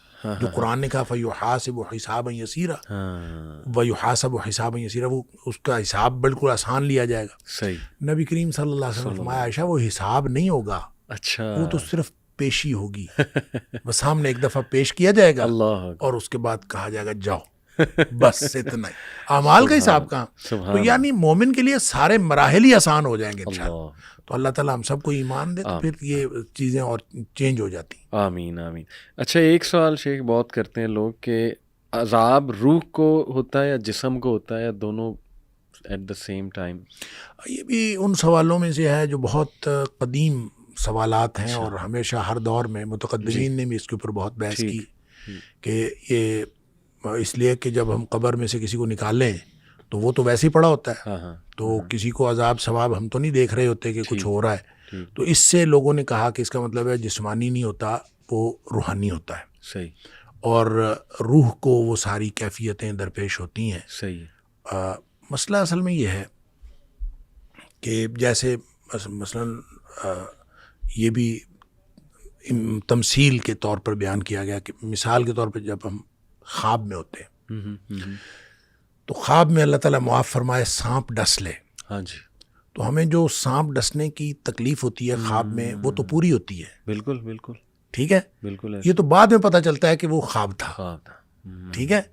تو اسی طرح اگر صرف محض روحانی طور پر ان کو دکھایا جائے کہ آپ کو سانپ ڈس رہے ہیں اور بچھو ڈس رہے ہیں اور اس طرح سے ہو رہا ہے، بظاہر وہ آرام سے پڑا ہوا ہے، فزیکلی وہاں پہ بچھو سانپ کوئی نہیں ہے، تو تکلیف تو اتنی ہی ہے۔ سبحان اللہ، بالکل بالکل صحیح۔ مطلب اگر اس کو تو بعد میں پتہ چلتا ہے، جیسے ہم خواب میں تو بعد میں ہم بیدار ہو جاتے ہیں، وہاں تو بیداری کوئی نہیں ہے، وہاں تو وہ بیدار ہو چکا ہے، بیداری کی حالت میں ہی ہو رہا ہے۔ کچھ لوگ کو نائٹ میں آتے ہیں پسینے چھوٹے ہوتے ہیں اور وہ بلکہ چیخ رہے ہوتے ہیں، رو رہے ہوتے ہیں نائٹ میں۔ تو یہ کیفیت جو جس کو اللہ کریم نے عذاب کہا ہے وہ تو عذاب ہے، وہ قبر میں آئے، وہ قبر سے پہلے آئے، وہ قبر کے بعد میں آئے، جس کو اللہ کریم نے عذاب کہا ہے وہ عذاب ہے، صحیح، اور نبی پاک صلی اللہ علیہ وسلم نے اس کی تفصیلات بتائی ہیں تو وہ عذاب ہے، صحیح۔ وہ رہ گئی بات یہ کہ یہ روحانی ہوگا یا جسمانی ہوگا۔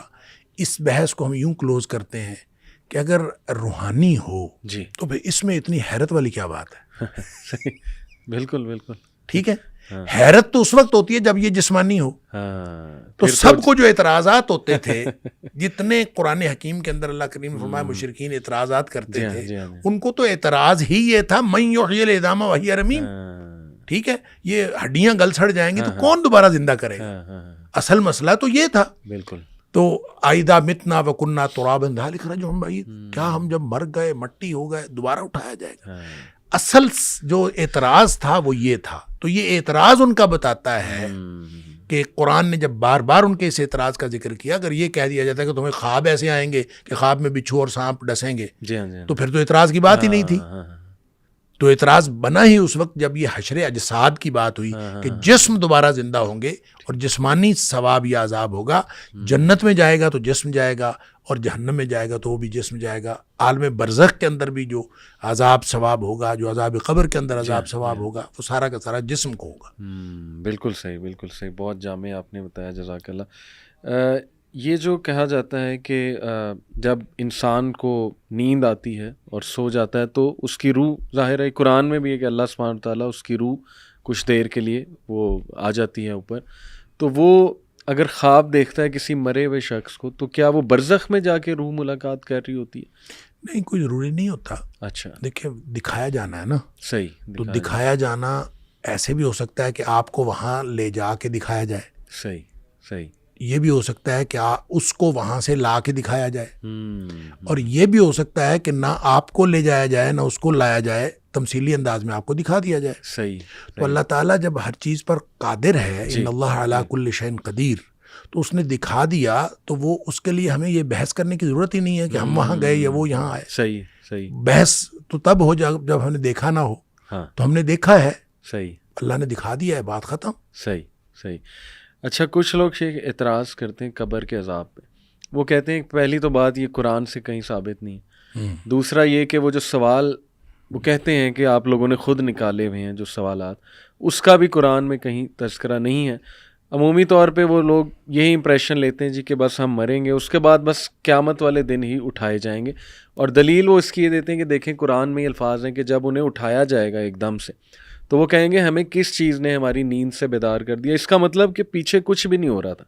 اگر ہو رہا ہوتا تو بڑے بوکھلا کے اٹھتے, تو اس سب کو کیسے ہم ان کا جوابات جو دیکھیں. سب سے پہلی بات تو یہ ہے کہ قرآن سے ثابت ہے یا نہیں ہے, جی, یہ اتنا میٹر ہی نہیں کرتا. اچھا, پہلی تو بات یہ, بالکل ٹھیک, قرآن سے ثابت ہو یا نبی کریم صلی اللہ علیہ وسلم کی بات سے ثابت ہو, صحیح, بات ایک ہے. بالکل ٹھیک, دونوں میں کوئی فرق نہیں. صحیح. یہ فرق ہم نے بنائے ہوئے. دیکھیں قرآن جو کہتے ہیں قرآن سے فائدہ, قرآن سے ثابت ہوا, ان سے یہ پوچھیں قرآن کس پہ نازل ہوا تھا, قرآن کہاں آیا تھا. کوئی بنی بنائی کتاب مجھے یا آپ کو مل گئی تھی. صحیح. قرآن نبی کریم صلی اللہ علیہ وسلم کے قلب اطہر پہ نازل ہوا ہے. صحیح. اور نبی کریم صلی اللہ علیہ وسلم کے دل پہ قرآن کہتا ہے خود نازل بہ الروح الامین علی قلبک لتکون من المنذرین. اے حبیب صلی اللہ علیہ وسلم, ہم نے آپ کے دل پر نازل کیا. اچھا, اب آپ یہ بتائیں کہ دل کی بات کسی کو دوسرے کو کیسے پتا چلتا ہے؟ بالکل. میرے دل میں کیا ہے آپ کو کیسے پتا چلے گا؟ یا میں بول لوں گا, بالکل, یا میں کچھ کروں گا, صحیح, کوئی ایسا میں جیسچر دوں گا تو آپ کو پتا چلے گا میرے دل میں کیا ہے. تو نبی کریم صلی اللہ علیہ وسلم جب بولتے ہیں تو وہ قرآن نہیں ہوتا, وہ حدیث ہوتی ہے. سبحان اللہ. نبی پاک صلی اللہ علیہ وسلم جب بولتے ہیں ما صدر عن النبی من قول او فعل او تقریر, آپ بول لیں تو حدیث ہوتی ہے, آپ کچھ کریں تو حدیث ہوتی ہے, اور آپ کسی کا عمل برقرار رکھیں تو وہ بھی حدیث ہوتی ہے. صحیح. اچھا, اب نبی پاک صلی اللہ علیہ وسلم بولیں تو وہ حدیث ہوتی ہے. قرآن بتانا ہے آپ نے, تو قرآن حدیث نے بتایا ہے. بالکل بالکل صحیح. نبی پاک صلی اللہ علیہ وسلم کی حدیث سے قرآن ثابت ہوا ہے. لہٰذا جن کو یہ پرابلم ہے نا کہ ہم قرآن کی بات مانیں گے حدیث کی بات نہیں مانیں گے, ان کے لیے یہ ہے کہ قرآن خود ثابت ہوا ہے حدیث سے. بالکل. نبی پاک صلی اللہ علیہ وسلم نے فرمایا کہ یہ قرآن ہے, تو یہ اب دیکھیں ترتیب نزولی میں جو پہلی آیت تھی وہ تو 30ویں پارے میں چلی گئی. کس نے بتایا کہ یہ یہاں آئے گا, یہ یہاں آئے گا, یہ یہاں, یہ نبی پاک صلی اللہ علیہ وسلم نے بتایا. یہ ترتیب نبی کریم صلی اللہ علیہ وسلم نے لگوائی. لہٰذا حدیث سے قرآن ثابت ہوتا ہے, ایک بات. دوسری بات یہ ہے کہ حدیث کو حلال و حرام کے حوالے سے اللہ نے قرآن میں اتھارٹی دی ہے نبی کریم صلی اللہ علیہ وسلم. صحیح. سورہ اعراف کی آیت نمبر 157 میں صحیح. اللہ تعالیٰ فرماتا ہے وَيُحِلُّ لَهُمُ الطَّيِّبَاتِ وَيُحَرِّمُ عَلَيْهِمُ الْخَبَائِث. جہاں نبی پاک صلی اللہ علیہ وسلم کی ڈیوٹیز کی بات کی, آپ کے فرائض کی بات کی, اس میں فرمایا یہ ان کے لیے جو پاکیزہ چیزیں حلال ٹھہراتا ہے اور جو ناپاک چیزیں وہ حرام ٹھہراتا ہے. حلال حرام کا جو اتھارٹی ہے اللہ نے نبی پاک صلی اللہ علیہ وسلم کو دی. صحیح صحیح صحیح. لہٰذا جو مچھلی کھاتے ہیں, میں تو اکثر کہتا ہوں جو مچھلی کھاتے ہیں جی جی, وہ پہلے مچھلی کے مردہ حلال ہونے کی دلیل قرآن سے دیں نا, یا مچھلی کھانا چھوڑ دیں یا ذبح کر کے کھایا کریں. قرآن نے کہا حرمت علیکم المیتۃ والدم, جی ہر قسم کا مردار اور ہر قسم کا خون حرام ہے. صحیح صحیح بات ختم. بات ختم بالکل. یہ تو مچھلی نبی پاک صلی اللہ علیہ وسلم فرمایا احلت لکم میتتان و دمان, دو خون دو مردار تمہارے لیے حلال ہے.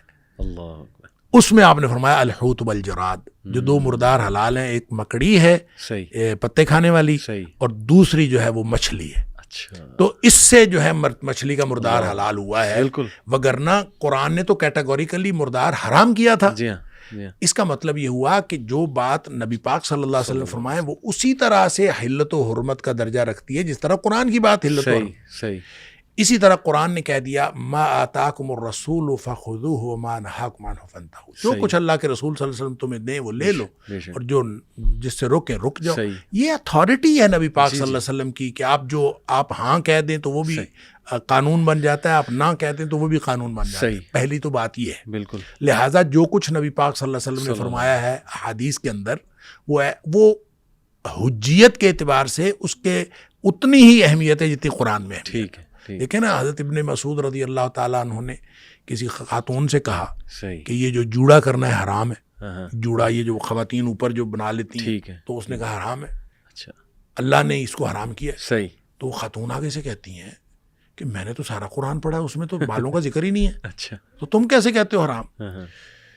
ابن عبداللہ بن مسعود رضی اللہ تعالیٰ عنہ نے فرمایا کہ یہ بتائیں کہ قرآن میں آپ نے یہ نہیں پڑھا ما آتاکم الرسول فخذوہ وما نہاکم عنہ فانتہوا, جو اللہ کے رسول صلی اللہ علیہ وسلم دیں وہ لے لو اور جس سے منع کرے اس سے رک جاؤ. وہ کہتی ہیں ہاں یہ تو پڑھا ہے. صحیح. تو انہوں نے فرمایا کہ یہی تو نبی پاک صلی اللہ علیہ وسلم نے تو منع کیا ہے. جب نبی پاک صلی اللہ علیہ وسلم نے منع کیا تو ایسے ہی ہے جیسے قرآن نے منع کیا. لہٰذا جب عذاب قبر کا ذکر احادیث کے اندر آ گیا تو وہ ایسے ہی ہے جیسے قرآن میں آ گیا, کیونکہ وما ینطق عن الہوی ان ہوا الا وحی یوحی, نبی پاک صلی اللہ علیہ وسلم کے بارے میں قرآن نے فرمایا ہے کہ آپ اپنی مرضی سے نہیں بولتے, آپ کے اوپر وحی آتی ہے تو بولتے ہیں. لہذا نبی پاک صلی اللہ علیہ وسلم جو کچھ فرمایا ہے, عذاب کی باتیں آپ نے عذاب قبر کی جتنی باتیں بتائی ہیں وہ ساری کی ساری اسی طرح سے اتھینٹک ہیں جس طرح سے اگر صحیح حدیث ہو. اگر صحیح حدیث ہو تو وہ اسی طرح سے اتھینٹک ہے جس طرح سے قرآن اتھینٹک. دوسری بات یہ ہے کہ قرآن کے اندر کم از کم 4 مقامات پر ایسے اللہ کریم نے ایسی آیات ہیں کہ جس میں واضح طور پر عذاب قبر کا تذکرہ ہے. جی, یعنی اس سے یہ محسوس ہوتا ہے کہ جس دن مریں گے اس دن اس کے اوپر عذاب آئے گا. اشارتاً یعنی آپ کیا؟ نہیں اشارتاً نہیں بلکہ صراحتاً. مثلاً قوم فرعون کے بارے میں, آل فرعون کے بارے میں فرمایا بالکل کہ صبح و شام وہ آگ پر پیش کیے جاتے ہیں. بالکل بالکل, صبح و شام وہ آگ پر پیش کیے جاتے ہیں, اور جب قیامت والا دن ہوگا تو ان کو لیے بڑے عذاب کی طرف جائیں گے.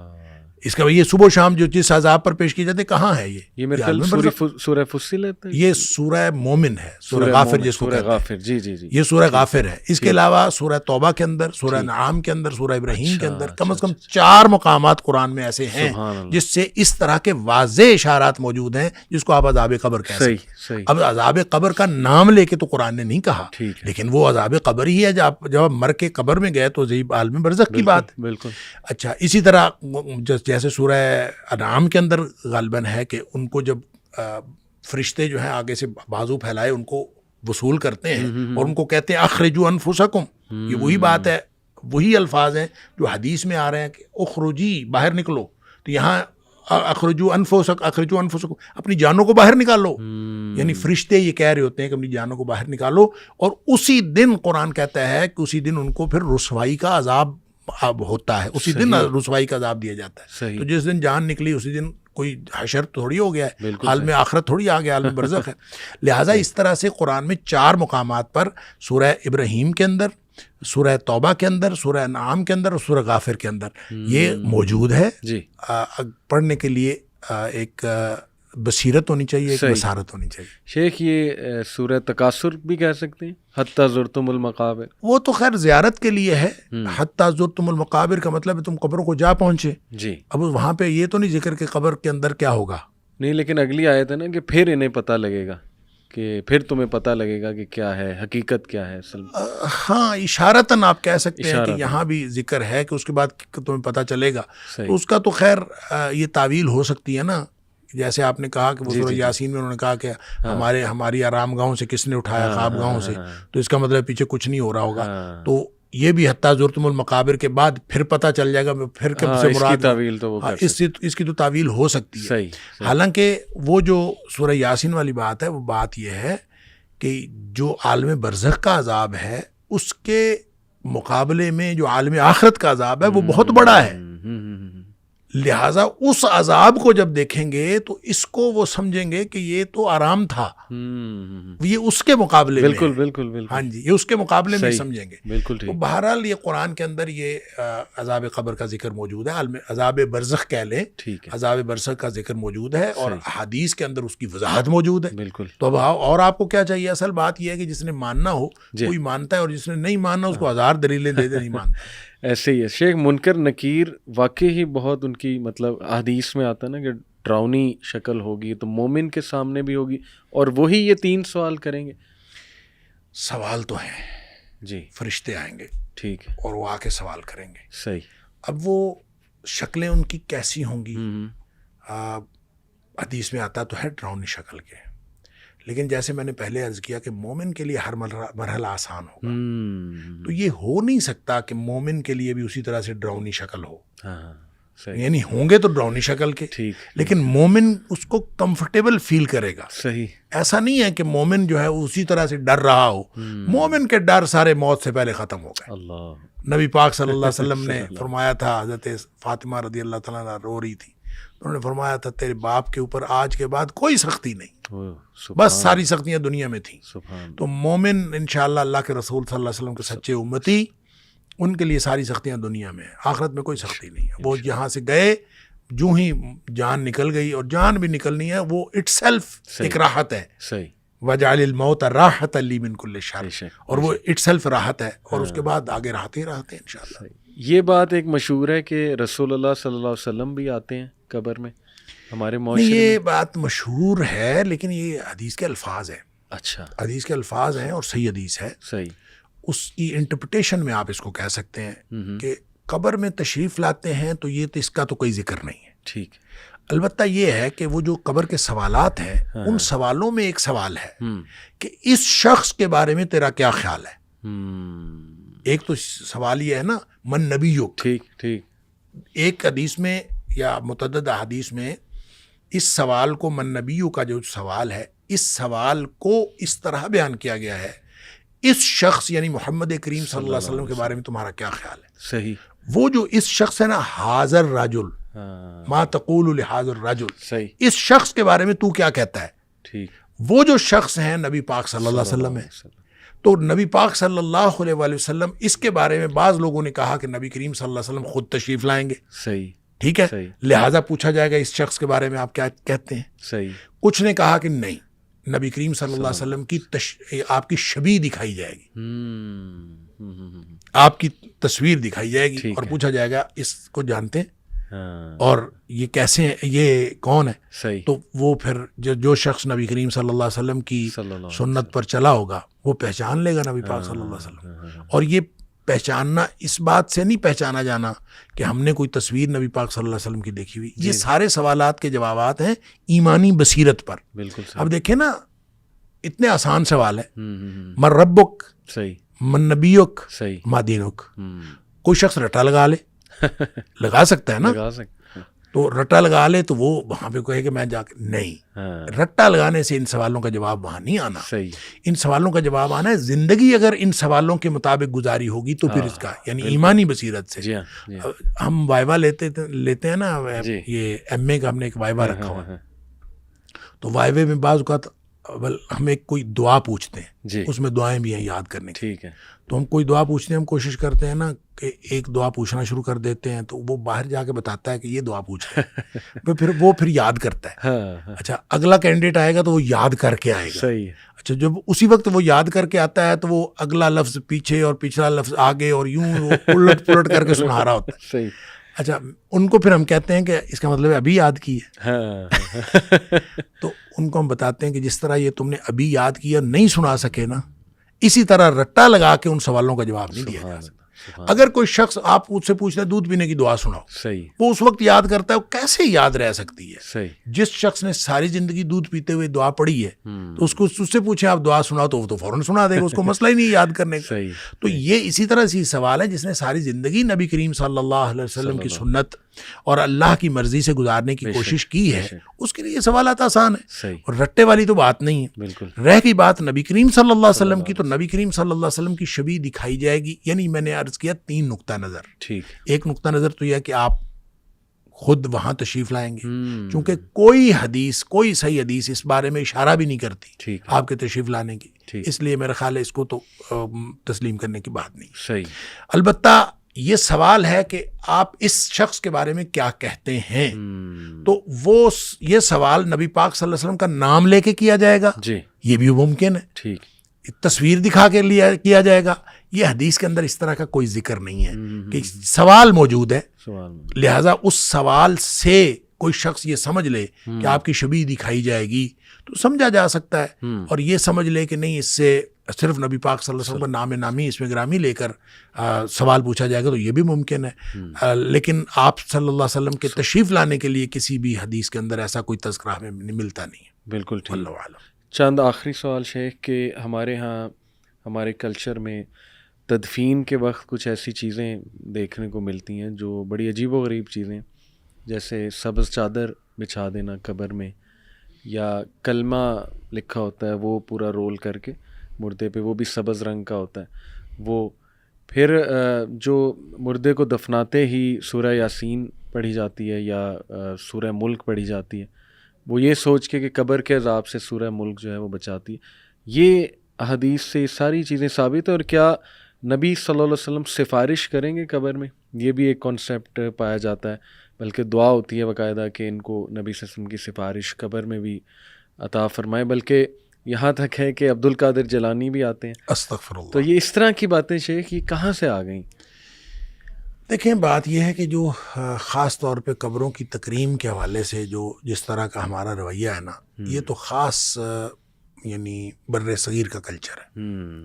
اور بر صغیر کے کلچر میں چونکہ ہم ہندوؤں کے ساتھ رہے ہیں کئی صدیاں, تو ہندوؤں میں مندروں کے اندر جو ہے نا وہ اسی طرح کی یعنی جو چادریں ہیں یا اس طرح کا جو کیفیات ہیں وہ چونکہ ایڈاپٹ کی جاتی ہیں, تو ہم نے بھی اسی طرح کی کیفیات ایڈاپٹ کرنی شروع کر. تاکہ آپ عربوں میں بھی چلے جائیں, جہاں جہاں عربوں کے اندر وہ عرب ممالک جہاں جہاں بر صغیر کا اثر و رسوخ رہا ہے کسی نہ کسی طریقے سے, وہاں پہ قبروں کے ساتھ یہی صورتحال ہے. وہاں پہ آپ کو ایون میں تو جارڈن میں 1-2 قبروں کے اوپر یہ درود تاج اور درود لکھی ہوئی ہے جو یہ لکھے ہوئے دیکھے. اچھا.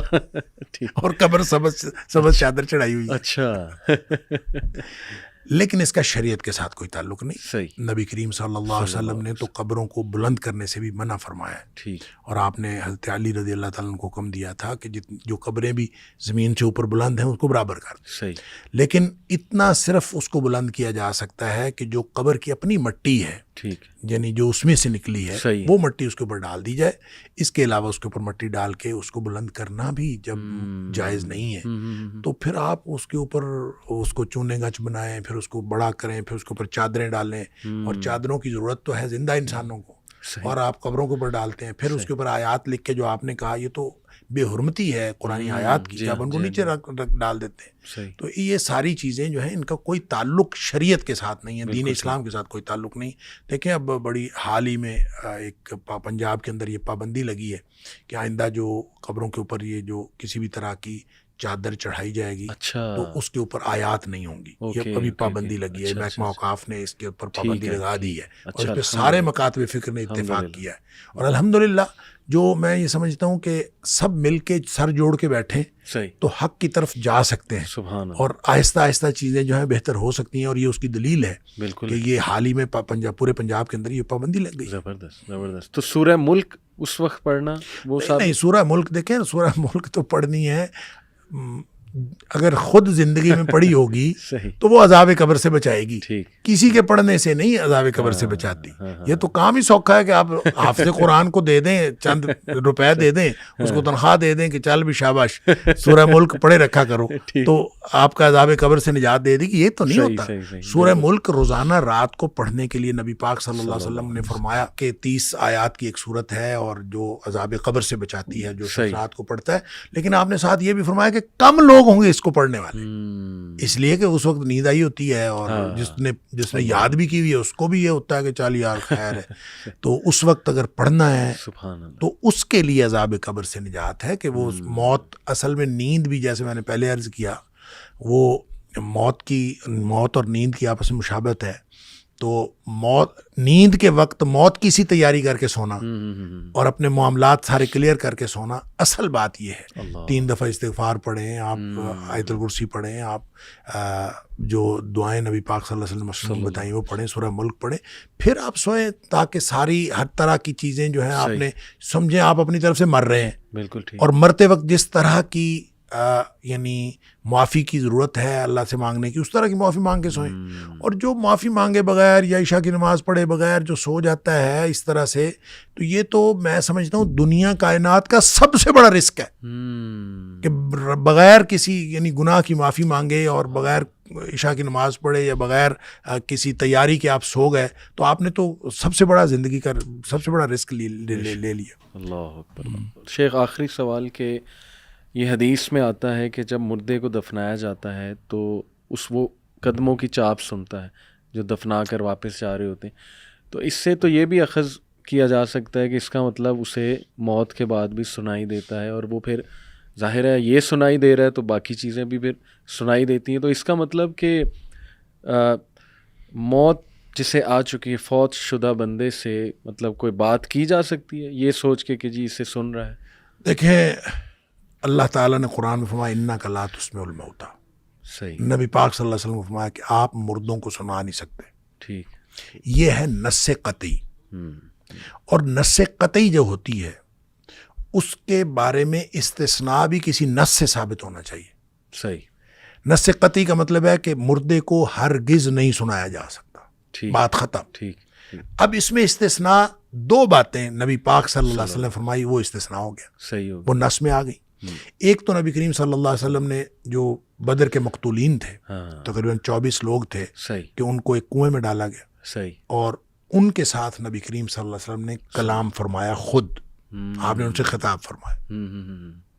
حضرت عمر فاروق رضی اللہ تعالیٰ نے کہا بھی اللہ کے رسول صلی اللہ علیہ وسلم یہ تو مردے ہیں, ان کے اندر تو جانیں ہیں, روحیں ہیں ہی نہیں, تو یہ تو مردے ہیں جسم ہیں, تو آپ کس سے خطاب فرما رہے ہیں. تو نبی کریم صلی اللہ علیہ وسلم نے فرمایا کہ جتنا تم سن رہے ہو نا اس سے زیادہ یہ سن رہے ہیں. اللہ اکبر. اس کا مطلب سن رہے ہیں. بالکل صحیح. اسی طرح جو آپ نے حدیث بتائی کہ مردہ قدموں کی چاپ سنتا ہے, جو لوگ دفنا کے واپس جا رہے ہوتے ہیں تدفین کر کے, ان کے قدموں کی چاپ سنتا ہے, تو سنتا ہے. یہ 2 باتیں ہو گئی, یہ 2 استثناء ہو گئے. صحیح. رہی بات یہ کیسے سنتا ہے, یہ ہم اس پر بحث کر نہیں سکتے, لیکن سائنس نے مسئلہ حل کر دیا. میڈیکل سائنس کہتی ہے کہ جب انسان مرتا ہے تو فوری طور پر اس کا دماغ ڈیڈ نہیں ہوتا, اس کے سارے اعضاء کام کرنا فوری طور پر بند نہیں کرتے, بلکہ اس کو کچھ ٹائم لگتا ہے, 36 گھنٹے لگتے ہیں, 48 یا 72 جتنے بھی گھنٹے لگتے ہیں, کچھ ٹائم لگتا ہے, پھر جا کے اس کے سارے اعضاء ڈیڈ ہوتے ہیں, وغیرہ شروع میں ڈیڈ نہیں ہوتے. تو اس کا مطلب ہے جو نبی پاک صلی اللہ علیہ وسلم نے فرمایا وہ بھی دونوں واقعات جو ہیں وہ ایسی ہی کیفیت کے ہیں, مرنے کے فوراً بعد کے ہیں. صحیح. تو اس کا مطلب ہے یہ بات ٹھیک ہو گئی, سائنس سے ثابت ہوگی. اسی طرح نبی پاک صلی اللہ علیہ وسلم نے فرمایا کہ مردے کو جب آپ نے نہلانا ہے تو اس کو زیادہ سخت ہاتھ نہ لگائیں. اچھا. ہاں, یہ اس کو سخت ہاتھ نہ لگائیں, اس کو تکلیف ہوتی. اور فرمایا کہ جتنی تکلیف مردے کو ہوتی ہے زندہ سے زیادہ تکلیف ہوتی ہے. تو اس کا بھی مطلب وہی ہے کہ اس کے سینسز کام کر رہے ہوتے ہیں کچھ عرصہ تک, اور جب آپ نہلا رہے ہیں وہ ابھی کچھ عرصے میں ہے. وہ کتنا عرصہ ہے یہ میڈیکل سائنس نے بتایا ہمیں کہ وہ تو کافی گھنٹوں تک جو ہے وہ دماغ بھی ایکٹیو رہتا ہے اور اس کے اعضاء کام کرتے ہیں, سینسیشن رہتی. تو اس لیے یہ جو 2 استثناء ہیں صحیح یہ ایک تو نص سے ثابت ہے ٹھیک ہے اور دوسرا نص سے ثابت ہونے کے بعد ہم کوئی اس کے اوپر بحث نہیں کریں گے صحیح کہ یہ کیوں ہے. ٹھیک یہ الگ بات ہے کہ ہمیں سمجھ آ جائے صحیح. اور میڈیکل سائنس نے ہمیں سمجھا دیا کہ ہاں. وہ مرنے کے فوراً بعد کی بات ہوتی ہے, اس وقت یہ سنائی دیتے ہیں, اور وہ بس اس وقت تک کے اس لیے. وقت تک کے لیے اس ہے. کا یہ مطلب نہیں کہ وہ آگے بھی سن رہے نہیں, وہ تو اس کے لیے انک لا تسمع الموتى, آپ مردوں کو نہیں سنا سکتے. یہ استثناء ہے اور اس استثناء کی وجہ بھی میڈیکل سائنس نے بتا دی, بات ختم ہو گئی. یعنی اللہ جو چاہے وہ سنا دیتے ہیں. ایسے نبی صلی اللہ علیہ وسلم کو درود پیش کیا جاتا ہے ہمارا, وہ اللہ سنا رہا ہے. لیکن وہ تو معاملہ جو ہے نا دیکھیں, وہ تو سنا رہا ہے, کوئی اس طرح نہیں ہے کہ جیسے میں آپ کو سنا رہا ہوں. جی جی ایسے نہیں ہے وہ. صحیح صحیح. فرشتے لے کے جاتے ہیں, فرشتوں کی ڈیوٹیاں لگی ہوئی ہیں. بالکل صحیح. فرشتے, ہم درود جہاں بھی درود بھیجا جاتا ہے وہ نبی کریم صلی اللہ علیہ وسلم پر پیش کیا جاتا ہے. فرشتوں کی ڈیوٹیاں لگی ہوئی ہیں. یہ تو ابھی جو لوگ کہتے ہیں نا جا کے میرا سلام دینا, جی تو میں تو ان سے کہتا ہوتا ہوں کہ اللہ تعالیٰ نے فرشتوں کی ڈیوٹیاں لگائی ہیں جی درود اور سلام بھجوانے کی نبی پاک صلی اللہ علیہ وسلم, ان پر آپ کو اعتبار نہیں ہے. یہ گنہگار انسانوں کو آپ کہتے ہیں ہمارا سلام دینا. اللہ یعنی اس سے بہتر نہیں ہے کہ آپ درود بھی پڑھیں, آپ نبی کریم صلی اللہ علیہ وسلم کو سلام بھی پیش کریں اور وہ سلام اور درود آپ کا بھیجا جائے اور وہاں پہنچایا جائے. اور اللہ تعالیٰ نے فرمایا کہ ڈیوٹیاں لگی ہوئی ہیں اور فرشتے پہنچاتے ہیں. آپ جہاں بھی درود پڑھیں, جہاں بھی سلام, وہاں جا کے سلام پیش کریں, وہاں آپ جا کے درود شریف پڑھیں تو وہ بھی پہنچتا ہے نبی پاک صلی اللہ علیہ وسلم صلی اللہ علیہ وسلم. اور یہ کہاں سے ثابت ہوا؟ یہ بھی نص سے ثابت ہے. جی جی جی جی. یہ بھی خود نبی کریم صلی اللہ علیہ وسلم نے بتایا کہ میرے اوپر جہاں سے بھی درود پڑھا جاتا ہے میرے اوپر پیش کیا جاتا ہے. بات ختم ہو گئی. اصل میں نا ہم پڑھ جاتے ہیں اس کی یعنی مطابقت کے ساتھ, ہم نئے مسائل اس میں سے انفر کرنا شروع کر دیتے ہیں. تو یہ جو انفرنس ہے نا, یہ تو آپ کی انفرنس اور ہوگی, میری انفرنس اور ہوگی, پھر ہر ایک کا اپنا الگ. تو نص نے جو کچھ بتا دیا, جو بات نبی پاک صلی اللہ علیہ وسلم بتایا, بس اتنی. اس کے بعد ہم آگے حد آ جاتی ہے, ہم اس کے بعد اپنی طرف سے کوئی چیز ایڈ آن نہیں کر سکتے. اور قبرستان جا کے جو مردوں کو سلام کیا جاتا ہے, السلام علیکم یا ونس اگین, وہ بھی ایسے ہی ہے, وہ بھی ان کو پیش کیا جاتا ہے, ان کو فرشتے پہنچاتے ہیں. فرشتے پہنچاتے. اگر نہ ہوتا تو ہم کیسے کہتے؟ صحیح. جب ہم السلام علیکم کہتے ہیں, یہ ایک ہوتا ہے ڈائریکٹ سننا. صحیح. اب اندازہ کریں کہ ہماری کیسی لاجک اور کیسی عقل ہے. جی جی. وہ اللہ جس نے اعلان کیا ہے کہ اجیب دعوت الداعی اذا دعان, کہ میں ہر وقت ہر جگہ پکارنے والے کی پکار کو سنتا نہیں, قبول کرتا ہوں. اللہ, جس نے یہ اعلان کیا ہے اس کے بارے میں ہمیں شک ہے کہ ڈائریکٹ نہیں سنتا. اور جو منو مٹی کے نیچے پڑا ہے, جس کے بارے میں قرآن کہتا ہے انک لا تسمع الموتى, کہ آپ مردوں کو نہیں سنا سکتے, اس کے بارے میں ہمیں یہ یقین ہے کہ یہ ڈائریکٹ سنتا ہے. سبحان اللہ. اصل میں یہ عقیدے کی بات ہے. بالکل صحیح. اور عقیدہ ڈائریکٹ سننا بغیر کسی درمیان میں کنیکشن کے, یہ اللہ کا کام ہے. صحیح. یہ اللہ کی شان ہے. سبحان اللہ. اور مخلوق یہ نہیں کر سکتی, یہ مخلوق کی شان نہیں ہے. بالکل. خالق کی شان ہے کہ وہ بغیر کسی واسطے, وسیلے, رابطے, کنیکشن کے بغیر جب بھی آپ کسی کو, تو وہ سنتا ہے. اللہ. لیکن یہ انک لا تسمع الموتى, ان کے بارے میں جب قرآن نے کہہ دیا تو بات ختم. باقی اس کے علاوہ جو چیز شریعت نے استثناء دے دی, نبی پاک صلی اللہ علیہ وسلم نے, آپ کی نص سے ثابت ہو گیا, حدیث سے ثابت ہو گیا, دیٹس فائن. صحیح حدیث سے ثابت ہو گیا, ہم تسلیم کر لیں گے. صحیح حدیث نہیں ہے جی, پھر اس کے بعد نہیں, ہم تسلیم نہیں کر, ہم اپنی طرف سے بنا کے کوئی چیز نہیں بنا سکتے. یہ دین ہے, اور دین کے بارے میں اتھارٹی اللہ کریم نے نبی کریم صلی اللہ علیہ وسلم کو دی. سبحان اللہ. اور نبی کریم صلی اللہ علیہ وسلم کے جو آپ نے دین دے دیا, تو اس کے بعد آپ نے ساتھ یہ بھی فرما دیا, من عمل عملا, جس نے کوئی ایک بھی عمل ایسا کیا, لیس علیہ امرنا, جس کے اوپر ہماری مہر نہیں ہے, صحیح, فہو رد, وہ ریجیکٹڈ ہے. اللہ. بات ختم ہو. تو ہم کوئی بھی عمل کریں کیوں کریں؟ اللہ تعالیٰ رحمت فرمائے. جزاک اللہ خیر شیخ, ماشاء اللہ میرے علم میں بہت اضافہ ہوا, اینڈ آئی ایم شیور کہ آڈینس کے علم میں بھی, اور بہت ماشاء اللہ مسکنسیپشنز کو آپ نے بڑے اچھے سے ایڈریس کیا.